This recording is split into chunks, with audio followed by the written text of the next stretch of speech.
Hi everyone, welcome back. I'm Michael Sandler here, your host on Inspire Nation. If you've ever wanted extraordinary success and to take back your life, then do we have the One Thing Show for you. Today I'll be talking with Jay Papazan, Vice President and Executive Editor at Keller Realty, co-owner Papazan Properties Group, co-author of the bestseller The One Thing, that to me, now over 1,000 shows in, is still one of my all-time favorite greatest business books and books on life. And that's just what I want to talk with him about today, about how to turn your life from ordinary to extraordinary and to not waste a minute. That plus we'll talk about Game of Thrones and Westworld, Shel Silverstein and Shoulda Woulda Couldas, Legoland and the San Diego Zoo, the Galapagos Islands and your kids, cheating at mazes, the power of coffee lids, and what in the world a staycation has to do with anything. So welcome to the show, Jay. Are you ready to shine? Yes, thank you so much. I'm so intrigued about our conversation with that introduction now. So how are we going to get to the Galapagos Islands? I love it. Well, it was interesting because we were talking off air about vacations and things of the sort, and I was reading about your staycation, which I guess the kids went to the Galapagos, they went to Legoland, they went to all these places, but their favorite vacation was at home? Yeah, that was part of my TEDx talk, and it was one of those moments where Wendy and I did a big fail. We were overwhelmed and decided to do a staycation for their spring break when our kids were really young. And my coach, my partner, my co-author, Gary Keller, was very kind and gently but cruelly reminded me that if we were really lucky, we might have a total of 10 spring breaks with our children. Yeah. So without saying it, it's like, why the heck are you staying home? Go do something. So ever since then, we've been very ambitious. And despite our best efforts, Italy, France, Galapagos, you name it, Machu Picchu, Alaska, I can go on and on. We've done some really good ones. They still, like you say, what's your favorite vacation? Until I think this last year, like 6 months ago, it was the staycation. But when they're older, right? When they're older. Tell me when they're older is true. Yeah. And for ourselves, speaking about our staycation, I've learned if you're going to have a staycation, you really need to shut everything down and cut the fiber optic cable, or you don't have much of a vacation.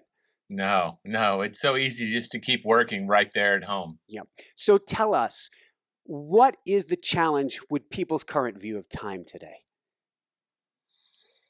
I think that people have a very myopic vision. Mm-hmm. If I had to, just running with the question, the theme I see is people are looking too close and not out far enough. They're making decisions based on short-term gains versus the long-term direction in their life. And that's because we're not clear. It takes a little bit of work. Like, where do you want to be in 5 years?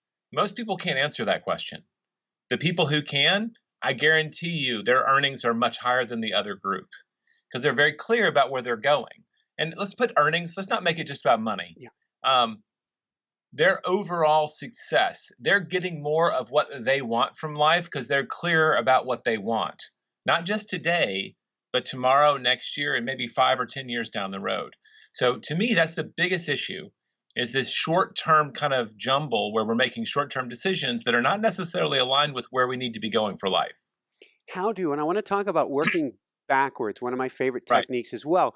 But when somebody is, I'm not sure if it's a matter of being stuck in things rather than on things, as we were talking about off air or not, but we're often so jumbled, it's hard to even grasp big picture, long term.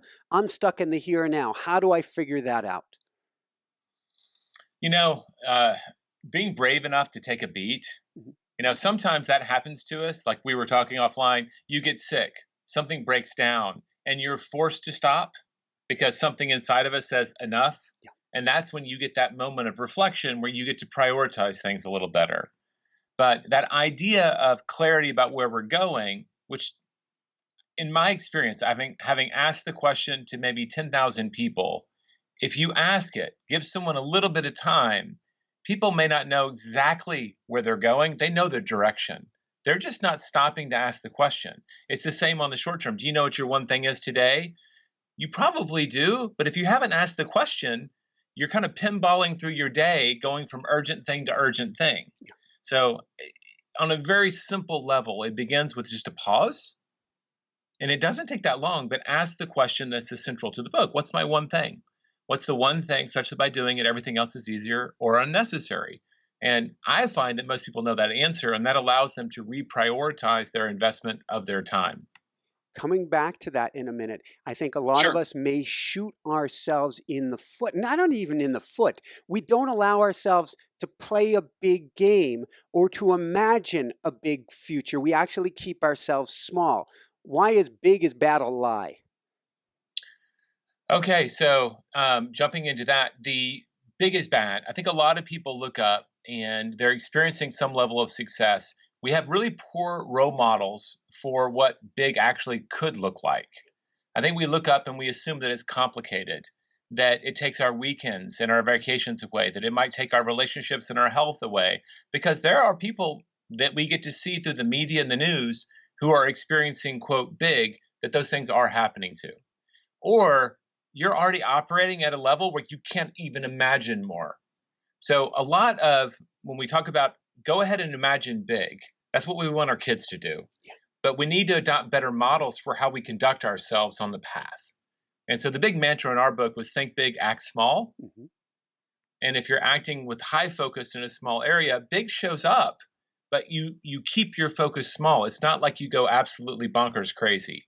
So I think we need better models, right? That big is bad is a lie, which our publisher just couldn't even believe we were putting in the book. But I don't know how many coaching clients total have been through our coaching programs, maybe 10,000. You ask those coaches, they'll tell you when people start experiencing success, their fear factor can go up because they're afraid of what next might look like. And if they don't have a good model for it, it just creates fear. And so they start to say, I don't want that. I just want a small, comfortable business, Michael. I just want a small, comfortable business. And the problem with that is if you stay small and comfortable, you never get to hire help. Mhm. You never get to leverage yourself out of those jobs that you really don't like. And you're always at risk. Because if it's just you, if you break your leg, hey, not even think about break a leg. You went on a around the world vacation. You can't take it, right? Because you've got no one to step into your role, because that's the nature of small businesses. They have a very short bench if they have a bench at all. I'll stop there because I don't want to monologue on you. That's okay. But what you're saying is, if I'm hearing in essence, when you feel afraid of how big things could go, we actually want to, I like this term lately, I got it from Ram Dass, snuggle up with that fear, get comfortable with that fear, rather than to say, nope, no, I'm just going to stay status quo.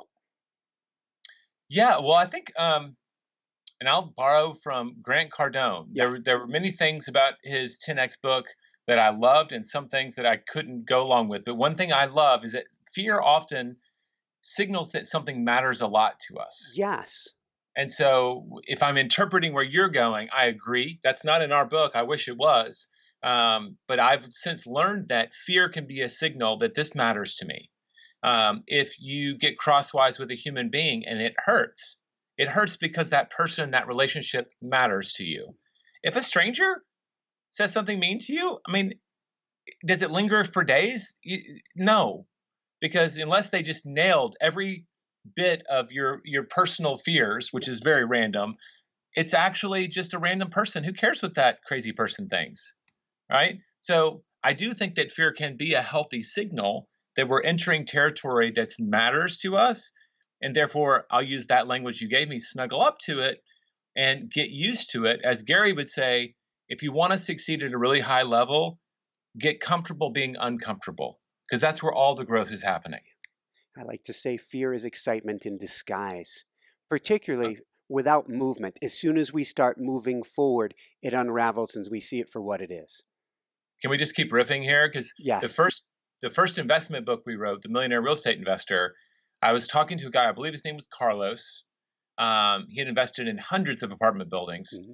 And he said something in his broken English that was just so like Yoda wise. He said, opportunity lies on the other side of fear.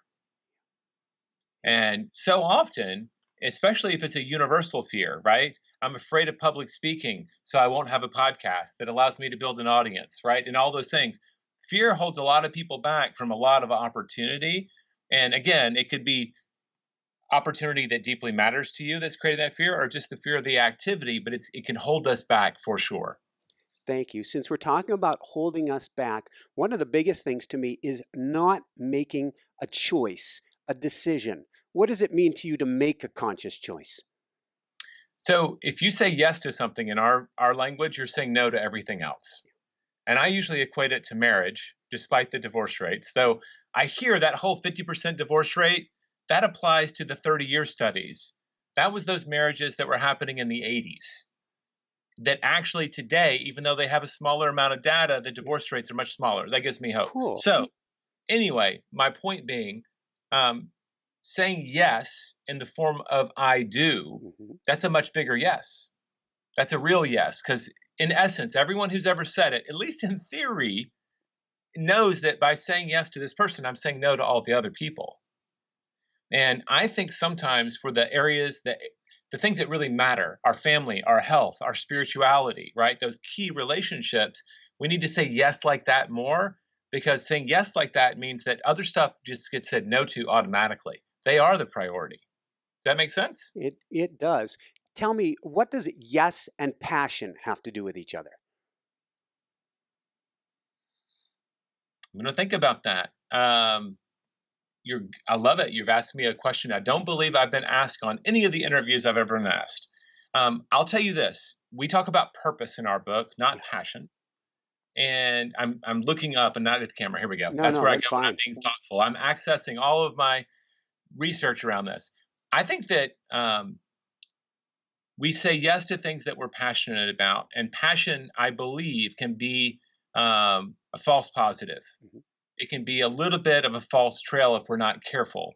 The things that we really enjoy doing, obviously, we do more of and we get better at. And those are great things for career choices. But I do think that passion, which is a hot version of enjoying something, often fades. And if we only follow our passion, I don't think it's going to be a straight line. I think we're going to be squirreling our way through our years, running after lots of shiny objects. So I think that passion is a dangerous yes if it's unconsidered. Yep. I definitely feel passionate about some things, but I don't want to always be chasing my passion. Okay, that's a nuanced answer. If you need to unwind that, what did you hear me say? Well, where I'm going to go with that then, because I look at passion and excitement as being two different things. And the excitement is very temporary, like you're saying. And it can be, I'm excited to do this. Then it turns out it's hard work. That fades away. I'm excited about doing the other thing. It's hard. It fades away. The passion to me, and that maybe is what you would call purpose or mission, is that thread that keeps you and me. We know family first, but then we're building something special. Why? It's fun. It has meaning to us. It's making a difference in people's lives. And even though we do strive for a somewhat, and you talk about it in your book, balance may be a fallacy, a somewhat balanced life, we are on fire for our mission, purpose, or passion. Well, if you're defining it that way, then we're probably more in agreement than not. Yeah. I shy away from passion because people say, follow your passions. And that can be very deceptive. I'm very passionate about fly fishing. I have no business becoming a professional fly fisherman. Yeah. Right. I'm passionate about dogs. I don't need to own a dog store. Right. So as long as you understand the nuances of the word, and I'm a word nerd, yes, we chose purpose over that because I think there are times where we are mission-based and purpose-based where we have no passion. Someone who dutifully does their duty to their family, to their loved ones, and you see sacrifices made. And that doesn't qualify as passion, but it definitely is mission or purpose-based. So anyway, we can play, when you're writing your book, we'll get together on a Skype call and talk about the language. But I hear you and I agree with you. I'm just only going to make sure that we qualify the word so that people don't get misled by it. Thank you. Thank you. So I'm going to double back. You're talking with Ray Keller about how many years vacation that you have left. What does it mean to count backwards with a limited amount of time? So this is like if you're leading me towards the goal setting to the now. Like yes. Yes. So Gary, my partner, he asked me, if you only have 10, the question he actually asked me is, so Jay, if you're lucky, you've got 10 left, how are you going to use them? Yeah. And so what that did is it created a tremendous sense of urgency within my wife and I to make better decisions. because we realize now I don't have an infinite number of these, right? When you have a lot of something, you tend to not value it. When you have fewer, you tend to feel like it's more precious. And it works in many, many scales, right? If you have $2, like you think about handing $1 to someone at a stoplight, it's not a huge deal. It's a big deal if you've got $2. Yeah. If it's just the change that happens to be in the little drawer in your car, it's a very different story. So by getting clear that we don't have an infinite amount of choices to make around things that matter, that sense of that limiting sense, which I want to believe everything is boundlessly possible. That's the conflict in my head. That's still very helpful for me, because now I say, wow, if I had to pick only 10 spring break vacations, that eliminates a whole lot of choices right off the bat. Because now it's my top 10 list if I want this to be my best life ever. And I think that way on books. Every year I fail to read 50 books a year. I want to read about one a week. And I get about 46. It's not bad. That's probably my 5-year average. And I'm okay with that. But I know people who read 100. I know at least one person that reads over 200 books, right? So I know I'm not tapping, there you go, my potential, but I'm doing okay. But I also look up and know that last year alone, there were over 650,000 business books published. In my lifetime, reading at your pace, not even my pace, I can't read all of last year's business books, much less the sci-fi novels and the thrillers that I would want to read too. Yeah. So I have to make choices, and that knowledge, it's like, wow, I'm going to think a little bit. I'm not going to be as impulsive because I know I have a limited supply. And I'm going to do one more nuance, because this is my friend Ben Kinney, who you should interview someday. Is one of my partners on the ranch. Love him, great entrepreneur. He talks about the theory of limited resources, and he's having the same conversation, but he talks about you only have so much energy to give people every day. If you're giving it to people that are negative influences instead of the people you love, there is a net loss that you don't get back, because you don't know how many days you get to hang out with your wife and your best friend. So why waste that precious energy on negative people? So same theory, different concept. I just want to give credit to Ben. I love that. And I'm going to want to have Ben on the show then. We'll talk off air. Well, it gets me thinking that I like to say we are our environment. And the people around us are part of our environment. Time is our environment. Our home is our environment. Clothes we wear is our environment. But those around us are environment, and we are a reflection of our environment.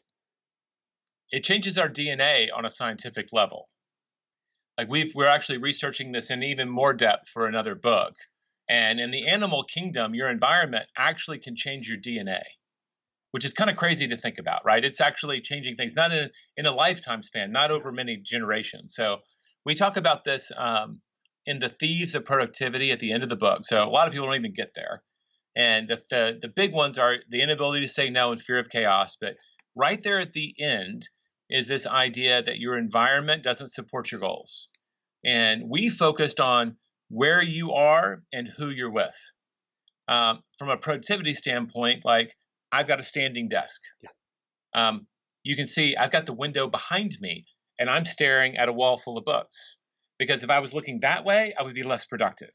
So we can design our environment, hopefully, so that we can be more productive and better and more joyous. Like I want natural light. We don't always have these controls. I've got people outside the door who are in cubicles. For them, they maybe are wearing noise-canceling headphones. Like, how do we adjust our environment to support it? The big one, though, is people, right? Story Gary used to tell me all the time when he was running his first real estate office. He had a line of women that would just cry in his office every month. Because a lot back then, this is in the early 80s, right?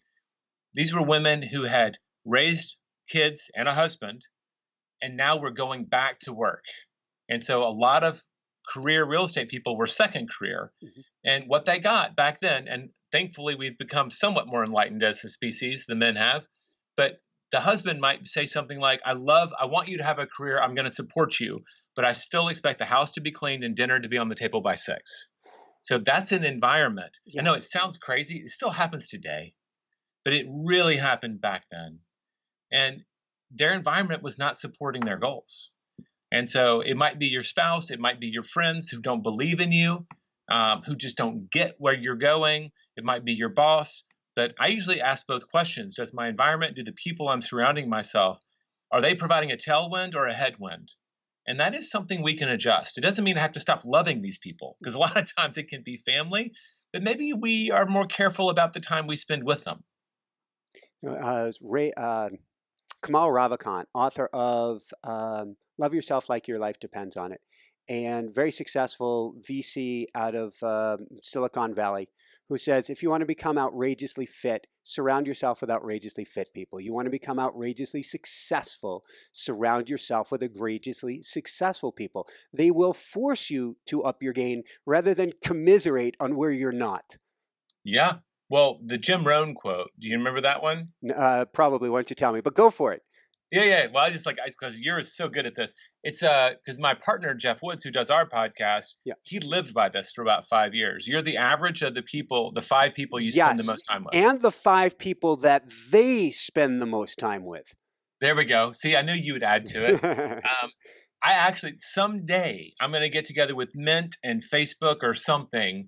And I want to see if it actually goes all the way to the level. I know it affects attitude. Yeah. I know it affects trajectory. I could almost guarantee you it affects net worth too. I do think that if you want to get better, it's called playing up. One of my first big books was with Mia Hamm, the soccer star. Yeah. And she was by far the best female athlete in her high school, by far the best soccer player on her soccer team. So she stopped playing with the girls' soccer team. She started playing against men. And she went from best to worst. Well, she was getting better at a much faster rate because she was playing up. Was it fun? Probably not. When you're like a 14-year-old girl getting knocked around by 18-year-old men, probably not fun.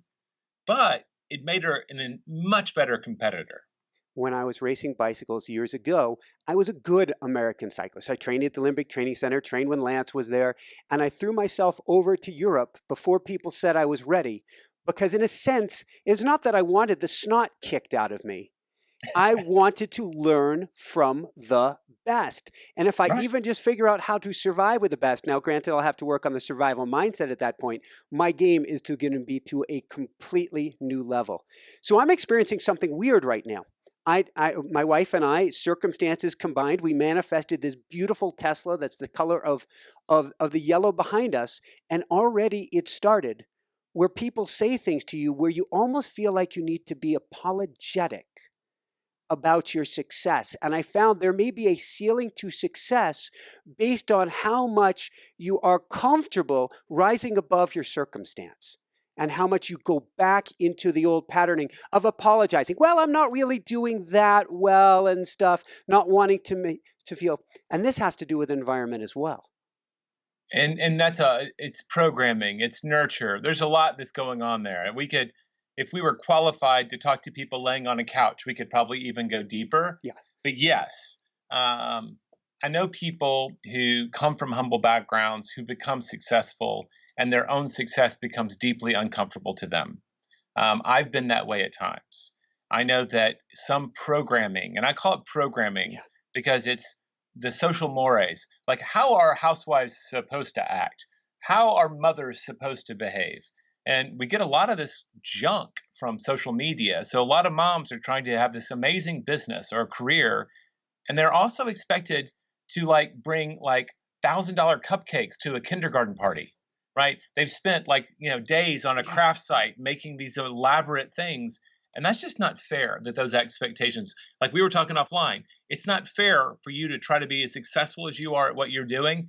And you know what? You need to be an amazing home maintenance dude. If the faucet's broke, I'd expect you to get on your overalls and a nice pipe wrench and get in there and fix it. And by the way, you got to change your own oil too, because that's what guys do. So there's expectations on both sides. And a lot of it is programming junk that we have to reject because it's our life. We get to decide what success looks like. And I'd rather hang out with people who have the ability, if not see the world that way, at least not judge me for seeing it that way. Bingo. Thank you. So from there, let's go back to building this extraordinary life. Let's talk about how do we bring our someday to today? Well, the goal setting to the now process, which I love, it's a skill man, why don't they teach this like in kindergarten? I don't know. Basically, it's fundamentally how do we work backwards from a big goal? Yeah. Dr. Covey, I think, was the one, begin with the end in mind. Mhm. That's the sentiment. But how do you do that? What does that look like? And so Gary and we worked on this because I was trying to unwind how he did what he did. Yeah. So basically, you think about what would I like to do someday? Pick an area. As a cyclist, right? I'd like to win the Tour de France, right? Immediately when you said cyclist, your shirt, like I'm immediately like, lift it up. Let me see how white you are underneath there. 'Cause that's my association with cyclists. Right now, it's a trainer. There we So, go. I can still see the difference, dude. It's interesting because my mind shifted. I retired from cycling a long time ago, didn't race for a long time. Last year, moved back to Colorado. Everybody around me is sucking me back into the world. I went in and watched my patterning. My mind wasn't there. It wants to run hills and run mountains. And I'm doing snowshoeing like crazy right now. But I went back into old patterns, but with an open awareness of does this shirt, so to speak, fit me anymore? And I played with it for a season and I said, that's not my shirt anymore. That's cool. All right. Well, I'll still use that metaphor. Someday I want to be a cyclist in the Tour de France, right? So, and I've still got the tan. I know. There's a lot of cyclists in Austin because of Lance too. So you look up and where you want to be someday, you go way out there. Yeah. And you ask the question, maybe you read biographies, whatever it is, what does that actually look like to succeed at that level? And if you're an avid fan or advocate or professional in that area, you probably have an idea. Well, the process then goes based on where you want to be someday. And that could take an indeterminate number of years. Where would we have to be? What's the one thing we'd have to accomplish in 5 years in order to feel like we were absolutely on track for that goal? Well, you say, okay, well, maybe I'd have to be in the Olympic training facility in 5 years, right? Training with the best American writers. Okay. I have no idea what that takes, right? Because that's so far in the future. I mean, who has a crystal ball? But I'm now going to ask the question slightly differently. What would I have to achieve? What's one thing I can do in 1 year to feel like I'm absolutely on track, not for the Tour de France, but for my 5-year goal? And you're shortening the window and you're moving back. And then you say, what's the one thing I can do this month to be on pace for my 1-year goal? What can I do this week to be on pace for my month? What can I do today to be on pace for my week? And what's crazy is the closer you get to today, the clearer people get about the activity they might need to do. And it's just a straight line. And at the end of the year, yeah, you might be off track a little bit, but you're not ever off. So you're not going in the opposite direction. What you'll have to do is course correct. And maybe it'll take you 6 years to get there now. It won't take you 20. But that's a process of simplification. When Wendy and I, we unconsciously did this when it's probably because we were hanging out with Gary, decided we were going to be millionaires. We wanted to buy a certain number of rental properties in order to hit that goal. Yeah. And we started working backwards. All right. So if we bought 10 rental properties, we'd be there. Well, we would have to buy them with this frequency. And if we were going to buy the first one in 2 years, how much would we have to save each month in order by the end of the year to have that down payment? And it's funny, that elaborate plan, a lot of which didn't come true, boiled down to, can we save $1,500 a month? And that's all we focused on. And by the time we got to the end of the year, we knew a heck of a lot more about what was needed, but we were so close, we were able to jump onto those things and get them done. And I do think that skill of working backwards and simplifying and chunking down your goal really does help people achieve them, gives them a lot of clarity about what to say no to and what to say yes to. So that was a long thing, but I'm super passionate about that idea. I love it. And I'm wondering if we can, I've seen this on a podcast or two of yours. Would you mind whipping out your daytimer by chance? Because if I understand right, you write down your annual goals, your monthly goals, your weekly goals, and then I've got to ask about time blocking. Okay, so I've got my planner. Yeah. And this is our one thing planner. We actually came out with one this year. And I've got my one thing for each day. I've got my big thing is writing days, and there's little W's circled here. Yep. I know exactly looking at my month how many writing days I have, and each week what my goal is. What you're asking for, I have to go off camera. All right, no worries.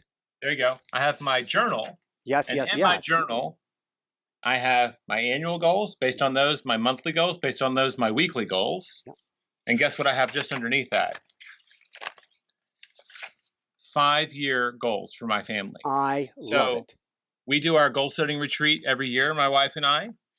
We reevaluate our 5-year goals. That's about as far out as we want to go. The someday thing, we have that conversation, but we don't write it down. Mm-hmm. So based on, in general, where we want to be together and individually, what do we need to get done in 5 years?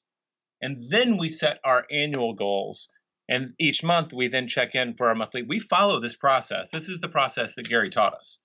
And at the end of the month or the week, I look down and I say, this is what I'm going to get done this week or this month. I go to my calendar and I make sure those things are on my calendar. That's kind of the whole system in a nutshell. Beautiful. Gotta ask, we're looking at getting me an executive assistant. The quantity of email that comes in for this show is beautifully phenomenal, and we love it. And I'm wondering, how have you handled the the email dragon? So I have found assistants there as well. So there's a couple of strategies. One, look for patterns. Yeah. So big companies call it an FAQ, mm-hmm. right? So little companies can do it too. So in the very beginning, I didn't have a website or anything. I started coming up with standard answers to standard questions. I had a document and I would basically cut and paste. So without any leverage from other people, mm-hmm. I could triage my email faster because every day I was going to get one of these 3 questions asked. Yeah. Right? And you have a blog? Do you have a blog? Not that I do a newsletter once a week. It gets thrown into a blog. So yes, we've got the blog. We've got YouTube. Either one. YouTube, you have a place online, whether it be a YouTube video or a blog, where instead of even having to cut and paste, you could say, what's my answer for all time to this question? Yeah. It'll take you many times longer to write that response than a single email. But now every single email that comes afterwards, how do I start a podcast? Have you read my newsletter? Here. Have you watched my YouTube video? Here. Same thing as the FAQ. Basically, you're coming up with the best timeless answer, mm-hmm. and you're directing all traffic. Hey, go watch the video. Let me know if you have questions. So I've even created I won't say it. I've got a 1-hour class that I've taught and videotaped because of one question that's so involved, and I want good karma for helping people on it. And I send people, I'll talk to them, but they have to watch the hour video first. So my next step is I did get an EA, mm-hmm. and I'm a writer. So I was very reticent to let someone else write in my name. So in the beginning, they helped me with my calendar invites, which can be very time consuming, lining up calendars. And then we would go into, she would sit down with me and say, here are the emails you haven't yet addressed. And I would dictate to her the answers. Awesome. Over time, that person got a feel for the things that she knew her answers. She developed her little FAQ database and would copy and paste. And I always ask them, because I don't like the false front. It would be my email, but it would be Teresa or Mallory, EA. I never pretended it was me. It was them on my behalf. That's just me. I don't like that. So now I have someone, a full-time EA that only focuses on things that are not involved with calendar and email. And I have a remote EA. They're going to kill me. The service is called 33 Vincent. I love them. And I've had a remote EA with them for now almost 3 years. High focus on email and calendar, anything that can be done virtually. And they're US-based, and these are actual EAs. It's not like a virtual assistant. The woman I'm working with used to be a software manager, but chose to work from home. So I want quality, and I don't want to have to explain things. I want someone who can problem solve on their own. That to me says EA. They can run with the project on their own. They can make great decisions very independently. They can solve problems and bring solutions to me for me to approve. If there's I can't remember who wrote the language. Maybe it was David Osborne in his book, Wealth Can't Wait. But there's problem spotters and there's problem solvers. Your EA has to be a problem solver. Amen to that. We could certainly continue on that path, but since we've got 4 minutes left, and I want to do a few quick wrap-up questions. First, I love this line. This is so important for people to hear. When you and it goes back to what you were saying earlier, much earlier. When you strive for greatness, chaos is guaranteed to show up. Oh, yes. You know this, right? If you are focused on one thing and you are really making it happen, that means that other things are being unattended. We just talked about one, your email, which is a very low priority. Your email is other people's priorities. The emails you send are yours. The ones you receive are other people's. So those things tend to stack up. They start smoldering and turn into fires. And if you can't ignore that kind of chaos around you, it will pull you off of your path. And you're asking the right questions. I know as a professional, I can't ignore it forever. So how can I bring systems or leverage, people leverage or systems leverage to make that a much shorter path for me? So that's the path. Ignore it as long as you can, and then you need to batch and triage it with leverage, people, or systems to make those lower priority things go away so that the chaos doesn't drive you crazy. I'm like OCD. I have no trouble saying no to people. I can't stand things that are completely disorganized for a long time. That's where the leverage helps me out.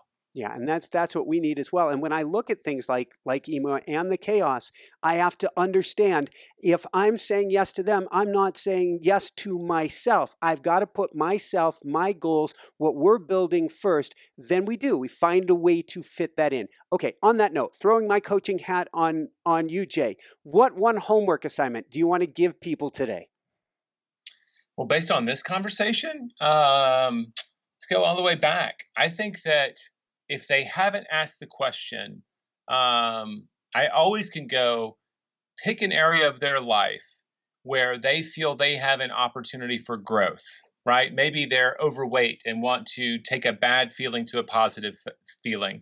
Maybe they're someone growing a business and wanting to double their revenue. Like, it's not in a bad place, but I'm really wanting to focus on this. Ask the focusing question. What's the one thing I can do? Not could, would, or should, right? What can I do such that by doing it, everything else will be easier or necessary? And then start time blocking that activity, right? So I should be doing this. Most people know the answer, right? And they feel guilty for not doing it. Then simply open up your calendar and make regular appointments with yourself to start doing that activity. Just that simple act of putting it on your calendar, and our research makes you about 3 times more likely to do it. That's very significant. You go from about 30% to close to 90% success rate. Now you'll be making progress on your number one priority in an area, hopefully, that's your number one priority of focus for the year or the month. So that would be my challenge, is to experience this book on the smallest possible level, figure out that one thing, put it on your calendar and start doing it. I think people will get addicted to that. Beautiful. How early can we teach this? Jessica always wants me to ask a question for kids. How early can we start teaching this to our kids? The challenge with kids is you can talk to them, you can talk at them. I think that you have to engage their curiosity before they're really going to want to play with it.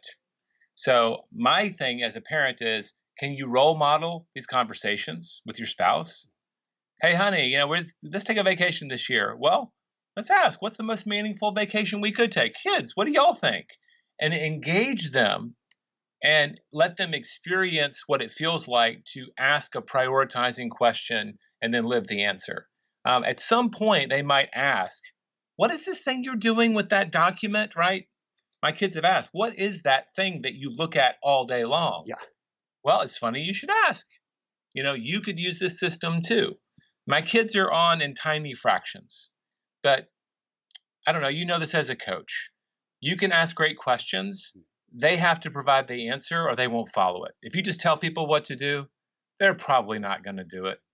They're going to follow their own answers. And great coaching, so I try to provide an environment. I'm hopeful that the children will allow me to ask a question that we can ask and get that answer right in front of them. That's my hope. Beautiful. Thank you. So where can people go to find out more and to find your beautiful book? Go to theonething.com. Yep. That's with the number 1. And we've got tons of free training on there, awesome free documents. If this is coming out near the beginning of the year, by far our most popular resource right now is a couple's guide to a goal setting retreat. Cool. That walks through a lot of the models that we've talked about and the importance of getting on the same page with your significant other. So there's tons of free stuff there in our podcast. So just check it out. Awesome. theonething.com. One of the things we did over this winter break is we pulled out our mind maps and we started making our circles and our spokes and our hubs to figure out visually, what does our year look like? What is our 5-year? What is our 10-year? So it sounds like that program would probably be amazing for people. Oh, yeah. I think you'd love it too. There's some good questions in there. We've been doing it for 14 years. And we've been teaching it for almost as long. So definitely steal from it, have fun with it. But I believe it's essential for entrepreneurs. If they aren't getting on the same page with their spouse, they're dragging that spouse along. They don't realize it. So I just think it's a wonderful thing to do for your relationship. I will do that. Thank you, thank you, thank you. Any last words of wisdom you want to share with people, Jay? Oh, I'm all tapped out. You asked great questions today. Thank you so much. Thank you so much for being here. For everyone out there, this is Michael Sandler saying, be well, have fun, focus on your one thing, and start seeing your own extraordinary results today and shine bright. Woohoo! Thank you so much, Jay. Oh, yes. And your energy always astounds me. I love it. Thanks so much for watching. If you enjoyed it, be sure to like below. Also, leave your comments. Have some real fun with it. Subscribe to our channel where you're going to get more great videos, more interviews coming up. And check out our website, inspirnationshow.com. That's where you'll find tips, blogs, information, videos you won't find anywhere else, and useful and helpful resources to really help you kickstart your life and to shine bright. Thanks so much again. Thank you for your support. Like, comment, subscribe. See the website. Thanks so much and have fun. Of course, shine bright. Woohoo!